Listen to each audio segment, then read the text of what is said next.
काली पूजा के बाद अनुव्रत मंडल ब्लॉग में जाएंगे और यहाँ पर वो जनसंपर्क अभियान चलाएंगे, अपना राजनीतिक अभियान जो कि वो जारी रखेंगे। आपको बता दें कि जेल से रिहा होने के बाद आखिरकार बंगाल लौट चुके हैं अनुव्रत मंडल और अब वो आगे का सफर तय करने के लिए और जनसंपर्क अभियान जारी रखने की बात कह रहे हैं। हालांकि उनकी समिति बनी रहेगी या फिर हटाई जाएगी, इसे लेकर उन्होंने स्पष्ट जानकारी नहीं दी है, लेकिन उन्होंने इतना जरूर कहा है कि ममता बनर्जी जैसा कहेंगी वो वैसा करेंगे। क्या कुछ उन्होंने इसके अलावा कहा है, आइए आपको सुनाते हैं। काली पूजा के बाद अनुव्रत मंडल फिर से ब्लॉग जाकर जनसंपर्क और राजनीतिक अभियान शुरू करेंगे। उन्होंने यह भी कहा कि जिले का प्रबंधन उनके साथ मिलकर किया जाएगा। उन्होंने इस बारे में कोई स्पष्ट जानकारी नहीं दी कि उनकी समिति बनी रहेगी या हटाई जाएगी। उन्होंने कहा कि सब मिलकर काम करेंगे, जैसा ममता बनर्जी कहेंगी, अभिषेक बनर्जी कहेंगे, वैसा ही बीरभूम की राजनीति जारी रहेगी। अनुव्रत मंडल की वापसी के बाद से काजल शेख के साथ उनका विवाद बार बार सामने आ रहा है। খুবই ভালো আছি। আপনাদেরকে আমি সহযোগিতা করতে বলবো, অনুরোধ করবো, বলতে বলবো আমার মুখ্যমন্ত্রী এখানে এসেছিল, ধন্যবাদ জানাই।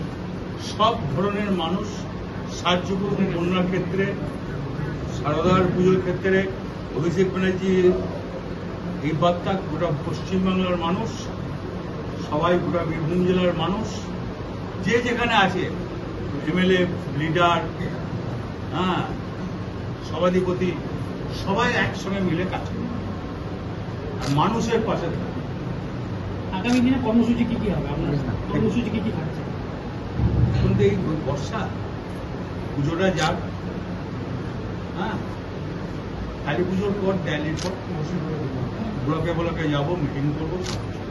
কালী পুজোর পর থেকে সক্রিয় রাজনীতিতে আপনাকে আবার আগের মতন দেখা যাবে? আগের মতন আমি যেমন বললাম সবাই মিলে করবো, আমরা আগের মিলে কেন করবো? তাই কি জন্য পার্টি আমি যাচ্ছি, কি জন্য মানুষের সঙ্গে কথা বলছি। সাধারণ মানুষ নিয়ে ভূতের মানুষ আর কেউ যেন অশান্তি না, সবাই যেন ভালো থাকে, সবাইকে নিয়ে যেন চলে। কেউ বুঝিয়ে দিল আর দুটো বাইক দিয়ে দিল, লাভ নেই, অনেক বাইক সামনের সপ্তাহে কলকাতা যাবেন, সেদিন চিকিৎসার পাশাপাশি কি মানে মুখ্যমন্ত্রীর সঙ্গে কি দেখার কোনো পরিকল্পনা রয়েছে? কোনো কিছু না, আমি আমার নিজের চিকিৎসা করতে যাব একবার, তবে যাওয়া উচিত আমি মনে করি। মেয়ে আমার সন্তান, তাকে 16 মাস জেল কাটানো হয়েছে, নেতা তো নয়, সাধারণ বাড়ি। যাক, ঈশ্বর রাখেন, এমন কিছু অন্যায় করেছিলেন ঈশ্বরের কাছে, পাপ শাস্তি পেয়েছে, সবাই মিলে একসঙ্গে চলে। কেউ ভেদাভেদ করো না, মুখ্যমন্ত্রীর নির্দেশ, অভিষেকের নির্দেশ, সবাই মিলে শান্তি বজায় রাখো। বীরভূম জেলা, ওয়েস্ট বেঙ্গল যে যেখানে আছে সব। সুপ্রিম কোর্ট বলছে আপনার বিরুদ্ধে সেইভাবে প্রমাণই নেই, তথ্য প্রমাণ। দেখুন, আইনকে সম্মান করি, আইনকে আমি ভালোবাসি। তাহলে কি রাজনৈতিক চক্রান্ত করবেন? আমি আইনকে ভালোবাসি, আমি বিতর্কে যাবো।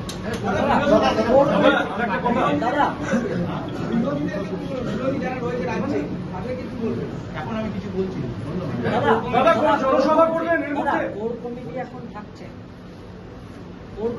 সবাই মিলে চলবো, তার মানে কি? কথা হয়েছে, কি বার্তা দিয়েছেন আপনি? 5 জন ছিল, ঠিক আছে। আমাকে পুজোর আগে না, পুজোর আগে কিছু হবে না, কালী পুজো। এখন এই লক্ষ্মী পুজো পর্যন্ত বৃষ্টি, মানুষ খানাকুল ভাসছে, খানাকুল ভাসছে, লাভপুর ভাসছে, কিন্নার ভাসছে, সাধারণ মানুষ। সবাইকে শুভেচ্ছা, মা শারদিয়া যেন সবাইকে নিয়ে চলে, বন্যা বন্ধ করুন। কৃষিতে কত ক্ষতি হয়েছে বলো, কৃষিতে কত ক্ষতি হয়েছে দাদা? 2 বছর পর আবার ফিরলেন, কৃষিতে কত ক্ষতি হয়েছে। সবাইকে ভালোবাসি, সবাই থাকবে, সবাই আসবে, সবাই একসঙ্গে চলবে। মুখ্যমন্ত্রী অভিষেকের নির্দেশ। মুখ্যমন্ত্রীর সাথে কি কথা দলীয় কর্মীদের কি বার্তা দেবেন? দাদা, দলীয় কর্মীদের কি বার্তা দেবেন? গরিব প্রবীণে যে আসছে যা বার্তা দেওয়ার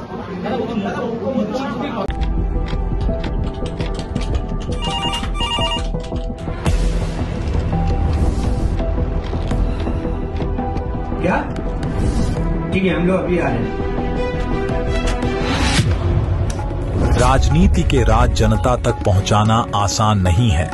खबरें के बाजार में बिना तमाशे के सच दिखाना आसान नहीं है, लेकिन अब सब कुछ होगा आसान। हम हैं न्यूज़ UNI।